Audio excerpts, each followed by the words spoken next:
Temanya masih satu konsep sama yang semalam ya Ustadz. Saya mau tanya tentang Zulzilus semalam. Saya semalam ikut juga, yaitu tentang ujian perasaan ya. Jadi saya tuh ngerasa selama setahun ini saya berusaha untuk hijrah. Safakilah Kak Elin ya, sama saya juga lagi serak. Habis MC ya? Selama setahun berusaha untuk hijrah ya? Iya. Rasanya itu kayak berat banget ya Kak, apalagi di usia saya yang masih 23 tahun, tapi ujiannya tuh banyak banget Ustadz, terutama dari orang sekeliling saya. Jadi setiap saya berusaha buat ikut kajian, ada teman-teman saya yang ngomong kayak itu tuh semua nggak pantas gitu buat saya Ustadz. Yang saya mau tanyain, walaupun masa lalu saya belum berhijab, masih sering keluar malam, apa saya nggak pantas Ustadz untuk mendapatkan kenikmatan gitu dari Allah? Saya juga sering lihat TikTok Kak Mira yang udah berhijab, Masya Allah. Itu jadi motivasi saya juga Kak. Terus juga dari sekeliling saya kan juga selalu kayak upload ikut kajian. Saya juga sering upload kalau saya tuh pengen pergi ke Baitullah, cuman dari orang sekeliling saya tuh bilang kayak saya tuh belum pantas gitu Ustaz. Jadi kayak rasa istiqomah saya tuh masih bolak-balik. Kalau saya tidur tuh saya selalu bilang emang saya belum pantas Ustaz kayak gitu. Dan pertanyaan saya apakah saya harus menjauhi teman tersebut?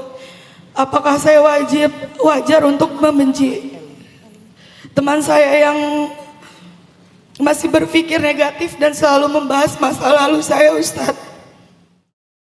Bukan hanya pantas, tapi Allah malah cinta kepada hamba-hambanya yang memperbaiki diri atau bertobat. Jadi bukan cuma pantas, lebih dari itu Allah cinta. Innallaha yuhibbut tawwabin wa yuhibbul mutatahhirin. Allah cinta kepada hamba-hamba yang bertaubat dan hamba-hamba yang ingin membersihkan dirinya. Jadi kalau ada yang mengatakan gak pantas, ada yang mengatakan gak layak, dzalika syaitan yukhawwifu awliya'ah wa liyuhzinal ladzina amanu.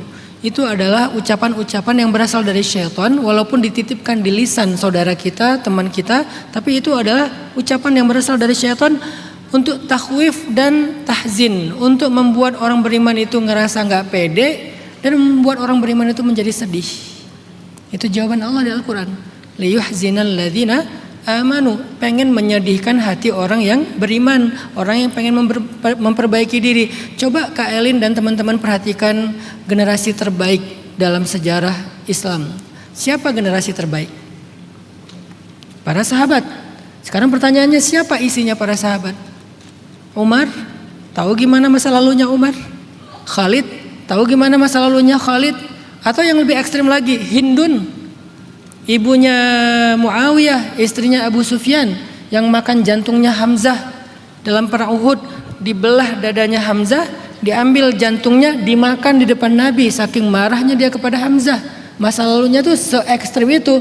Tapi mereka semuanya adalah golongan sahabat dan golongan terbaik di antara semua golongan manusia akhir zaman. Masa lalu mereka itu gak semuanya kayak Khadijah, Abu Bakar. Banyak dari mereka tuh yang perubahannya tuh ekstrim. Memang ada yang kayak Khadijah udah baik dari dulunya, Abu Bakar udah baik dari dulunya. Tapi Umar baik sih, cuman kan dia dulu kan pernah riba, pernah membunuh. Kemudian dia berhijrah, dia bertaubat. Khalid juga dia yang berperang melawan Nabi dalam perang Uhud sampai kaum muslimin banyak yang syahid, termasuk Hamzah. Apalagi yang tadi saya cerita, Hindun yang udah makan jantungnya seorang sahabat yang mulia, Hamzah pamannya Nabi. Tapi setelah mereka Islam, Allah menghapus semuanya masa lalu mereka. Sehingga kata Nabi, Islam menghapus masa lalu. Jadi siapapun yang dia bertaubat, berislam, dia kayak orang yang gak punya masa lalu, kayak baru dilahirkan lagi dari awal. Jadi Kak Elin berbesar hatilah. Di pandangan Allah, Kak Elin itu adalah orang yang sedang dicintai Allah, makanya diberikan ke taufik untuk berhijrah. Kedua, jangan pernah terganggu dengan masa lalu. Kalau Kak Elin dan teman-teman hijrahnya serius, maka masa lalu itu dihapus sama Allah. Seolah-olah dia gak pernah melakukan itu. Orang yang bertaubat dari dosa, kata Nabi, seperti orang yang tidak pernah berbuat dosa. Coba kurang apa ya, tarhib ya, kurang disambut apa sama Allah bagi orang-orang yang berdosa. Orang yang bertaubat dari dosa seperti tidak pernah berbuat dosa.